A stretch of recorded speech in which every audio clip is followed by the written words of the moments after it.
কেন ইরানের যুদ্ধজাহাজ IRIS লাভানকে হঠাৎ করেই আশ্রয় দিল ভারত? এর পিছনে ভারতের কি কোনো স্ট্র্যাটেজিক্যাল মুভ ছিল, নাকি ইরান এবং মার্কিন যুক্তরাষ্ট্রের যুদ্ধের মধ্যে ভারত নিজেদেরকে সম্পৃক্ত করতে চায়? এই রকম একগুচ্ছ প্রশ্ন কালকে পশ্চিমা মিডিয়া কিন্তু তুলতে শুরু করেছিল। আমেরিকার পক্ষ থেকেও পরিষ্কার বলা হয়েছিল যে ভারত কেন এই পুরো বিষয়টায় ঢুকছে, যখন ইরান এবং আমেরিকার এই যুদ্ধে ভারতের কোনো সম্পর্কই জড়িত নয়। তখন ইরানের একটি যুদ্ধ জাহাজকে মার্কিন আগ্রাসন থেকে বাঁচানোর অর্থটাই বা কি? এই প্রশ্ন কিন্তু কাল দিন ভোর আন্তর্জাতিক রাজনীতিতে প্রধান চর্চার বিষয় হয়ে দাঁড়ায়। তবে কালকে ভারতের বিদেশমন্ত্রী ডক্টর জয়শঙ্কর এই পুরো ইস্যুটাতে ভারতের যে অবস্থান স্পষ্ট করেছে, তাতে স্পষ্ট হয়ে যায় ভারত কিন্তু এই ধরনের অবস্থান নিয়ে আমেরিকার মতো একটি শক্তিকে কড়া জবাব দিয়েছে, এবং নিঃসন্দেহে ভারতের সাম্প্রতিক সময় এটি সব থেকে বড় স্ট্র্যাটেজিক এবং ডিপ্লোম্যাটিক আউটরিচ। কেন আমি বলছি কথা নিঃসন্দেহে ব্যাখ্যা করব। তবে ডক্টর জয়শঙ্কর কালকে কি বলেছেন একটু আপনাদের বলে দেওয়া দরকার। ডক্টর জয়শঙ্কর কালকে স্পষ্টত বলেছেন যে আমরা মানবিক দৃষ্টিকোণ থেকে এই পুরো পরিস্থিতিটি দেখছি, আইনি সমস্যা বাদ দিয়ে বিষয়টি দেখা হয়েছে এবং আমরা মনে করি আমরা সঠিক কাজই করেছি। অর্থাৎ আমেরিকার যে প্রশ্ন যে কেন ভারত এই ধরনের সিদ্ধান্ত নিয়েছে, ভারত ভুল করছে, কেন ইরানের যুদ্ধ জাহাজকে ভারত আশ্রয় দেবে, ডক্টর জয়শঙ্কর বলেছেন আমরা যা করেছি বেশ করেছি, আমরা যা সিদ্ধান্ত নিয়েছি ঠিকই সিদ্ধান্ত নিয়েছি, এটি রাষ্ট্রের সিদ্ধান্ত, ভারতের সিদ্ধান্ত। আমেরিকা কি ভাবলো, আমেরিকা কিভাবে আমাদের চলতে বললো, তাতে ব্যক্তিগতভাবে ভারতের কিচ্ছু যায় আসে না, তা পরিষ্কার হয়ে যাচ্ছে ডক্টর জয়শঙ্করের কথায়। ডক্টর জয়শঙ্কর এই স্টেটমেন্টটায় মানবিক দৃষ্টিকোণের বিষয়টি বলেছেন। মনে রাখবেন সেই যুদ্ধ জাহাজে কিন্তু 183 জন ইরানিয়ান নাবিক ছিল, যারা ইরানের যোদ্ধা।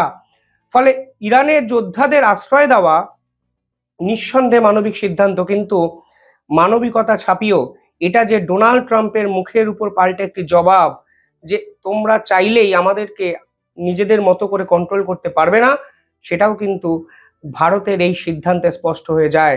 অর্থাৎ শুধু মানবিক সিদ্ধান্ত নয়, এটা অনেক বেশি কূটনৈতিক একটি সিদ্ধান্ত, যা কিন্তু আজকে আন্তর্জাতিক স্তর খুব সহজে বুঝে গেছে। পাশাপাশি এই যুদ্ধজাহাজটি কোথায় এসেছিল? তারা ভারতবর্ষের যে মিলিটারি এক্সারসাইজ হচ্ছে সেখানে অংশগ্রহণ করতে এসছে। অর্থাৎ তারা ভারতের অতিথি। রাশিয়া বলুন, আমেরিকা বলুন, বিশ্বের বিভিন্ন দেশের প্রায় 70-75টা দেশের যুদ্ধজাহাজরা এই ধরনের নেভাল এক্সারসাইজে কিন্তু অংশগ্রহণ করেছে, যা ভারত অর্গানাইজড করেছে। এবার ভারতের অতিথিদের বাইরের কোনো শক্তিধর রাষ্ট্র এসে এইভাবে সাবমেরিন দিয়ে টর্পেডো হামলায় শেষ করে দেবে, এটা তো ভারতেরও অপমান। কোথাও গিয়ে এই পুরো বিষয়টা এটাও এস্টাবলিশ করে দেয় যে ভারত তার অতিথিদের সুরক্ষিত রাখতে পারে না। যদিও যেখানে এই ঘটনাটা ঘটেছে তা ভারতের জলসীমার বাইরে, তা সত্ত্বেও যদি ভারতে এসে এই ধরনের বিপর্যস্ত হতে হয়, তাহলে কালকে আন্তর্জাতিক শক্তিগুলো ভারতকে দুর্বল ভাবতে পারে। ঠিক সেখানে দাঁড়িয়ে ইরানের এই যুদ্ধ জাহাজকে আশ্রয় দিয়ে ভারত স্পষ্ট বুঝিয়ে দিল ভারত দুর্বল নয়। উল্টে আমেরিকার বিপক্ষে ভারত যেমন শুল্ক নিয়ে লড়াই করেছে, ইরান এবং ইসরায়েল বা আমেরিকার এই যুদ্ধে ভারত ইরানিয়ান কোনো যুদ্ধ জাহাজকে আশ্রয় দিয়ে একইভাবে বিপদের সময় অতিথি বা বন্ধুর পাশে দাঁড়ালো, যা কিন্তু ভারতের আসল শক্তিকে আন্তর্জাতিক স্তরে রিফ্লেক্ট করে। পাশাপাশি কালকে আরো একটু ডক্টর জয়শঙ্কর আরো ডিটেইলিং এই বিষয়ে বলেছেন, আমি একটু আপনাদের বলতে চাই। তিনি বলেছেন ভারত ইরানের পক্ষ থেকে একটি বার্তা পেয়েছিল, অর্থাৎ ইরান ভারতের থেকে সাহায্য চায়। জানানো হয় যে ভারতের জলসীমার সব থেকে কাছে ইরানের একটি জাহাজ সমস্যার সম্মুখীন হয়েছে। ওই জাহাজটিকে ভারতীয় বন্দরে প্রবেশের অনুমতি দেওয়া হোক। 1 মার্চ অনুমতি দেওয়া হয়। কয়েকদিন পর ওই জাহাজ কোচি বন্দরে পৌঁছায়। জয়শঙ্করের মতে জাহাজগুলো যখন রওনা হয় তখন সমস্যাটি বা পরিস্থিতিটি অন্যরকম ছিল। অর্থাৎ যখন জাহাজগুলো ভারত থেকে যাচ্ছিল তখন পরিস্থিতিটা অন্যরকম ছিল, যুদ্ধ শুরু হয়নি। কিন্তু যখন কোনো শক্তিধর দেশ বিপদে পড়ে ভারতের আশ্রয় নেয়, তাহলে ভারত যদি তাকে আশ্রয় না দেয়, তাহলে ভারতেরও দুর্বলতা কিন্তু এস্টাবলিশড হয়। আর যে যুদ্ধ জাহাজটি ভারত রেস্কিউ করেছে সেই যুদ্ধ জাহাজ তো ভারতের বিপক্ষে যুদ্ধ করার জন্য আসেনি, সেই যুদ্ধ জাহাজ পরিস্থিতির সম্মুখীন হয়েছে এবং তারা আমেরিকার আক্রমণের সম্মুখীন হতে পারত যদি আর কয়েকশো নটিক্যাল মাইল দূরে যেত। যেরকম তাদেরই সহযোগী একটি জাহাজ ঠিক একদিন আগে আমেরিকার টর্বেটো হামলায় সম্পূর্ণ শেষ হয়ে যায়। ফলে ভারত এক্ষেত্রে শুধু ইরানের পাশে দাঁড়ালো তা নয়, ভারত সামগ্রিক বিশ্বের কাছেও একটি বার্তা দিল যে বিপদের সময় এইভাবেই ভারত পাশে দাঁড়াতে পারে এবং পাশে দাঁড়াতে চায়। ইম্পর্টেন্ট কি হয়ে যাচ্ছে জানেন, যে তুরস্কের যখন ভূমিকম্প হয়েছিল 2023-এ, ভারত কিন্তু তার টোটাল আর্মি ফোর্স পাঠিয়ে দিয়েছিল তুরস্ককে রেস্কিউ করার জন্য। কিন্তু আজকে দেখুন তুরস্কের অবস্থান, যে তারা পাকিস্তানকে কাজে লাগাচ্ছে ভারতের বিপক্ষে যুদ্ধ করার জন্য। আজকের এই ভালো মুহূর্তগুলো, এই রাষ্ট্রগুলো ভবিষ্যতে ভালো সময় মনে রাখবে কি রাখবে না অনেক পরের প্রশ্ন, কিন্তু কোথাও গিয়ে একটা সংশয় তো তৈরি হয়, এই ইরান ফের ভারতের বিপক্ষেই কোনো না কোনো দিন ছুরি মারবে না তো। ইরানের পক্ষ থেকেও কালকে একটি পাল্টা বার্তা আসে, যেখানে তারা বলে, আমরা আশা করি নয়াদিল্লি এবং তেহরানের দ্বিপাক্ষিক সম্পর্ক আরো মজবুত হবে। অর্থাৎ ইরানও বুঝতে পেরেছে যে বিপদের সময় আসলে বন্ধু রাষ্ট্রটি কে। এই ইরান কিন্তু পাকিস্তানকে ভরসা করত, আর পাকিস্তান দেখুন সৌদি অবধি পৌঁছে গেছে ইরানের বিপক্ষে যুদ্ধ করার জন্য। সৌদিতে সেনাবাহিনী শুধু পাঠাচ্ছে তা নয়, একাধিক অস্ত্র ডিফেন্স সিস্টেম কিন্তু সৌদিকে তারা পাঠাচ্ছে ইরানকে আক্রমণ করার জন্য। আর আজকে ইরানের বিপদে ভারত কিন্তু পাশে দাঁড়ালো, যা ভারতের কূটনৈতিক আসল শক্তিধরের মানে একটি চরিত্র এস্টাবলিশ করে আন্তর্জাতিক স্তরের সামনে। শুধু তাই নয়, রাশিয়ার থেকে তেল কেনা নিয়েও কালকে কিন্তু আমেরিকা একটি স্টেটমেন্ট দিয়েছে। ভারত 1 ঘন্টার মধ্যে পাল্টা বিবৃতি দিয়েছে। রাশিয়ার থেকে তেল ভারত কিনুক, এই জন্য আমেরিকা নাকি অনুমতি দিয়েছে ভারতকে। কালকে ভারতের পক্ষ থেকে বলা হয়েছে অনুমতি, সেটা আবার কি? আমরা তো অনুমতি চাইনি। আমরা এই প্রথমবার যে রাশিয়ার থেকে তেল কিনছি তা তো নয়, 2022-এর ইউক্রেন যুদ্ধের পর থেকে রাশিয়ার থেকে তেল কিনছি। যদি 2022-এ অনুমতি না লাগে, তাহলে 2026-এ হঠাৎ করে আমেরিকার অনুমতি নিয়ে ভারতের তেল কিনতে হবে কেন?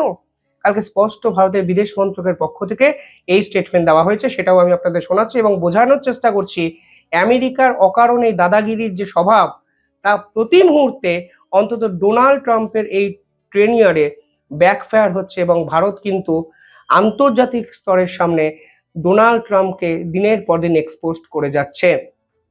সেখানে ভারতের পক্ষ থেকে বলা হয়েছে কি?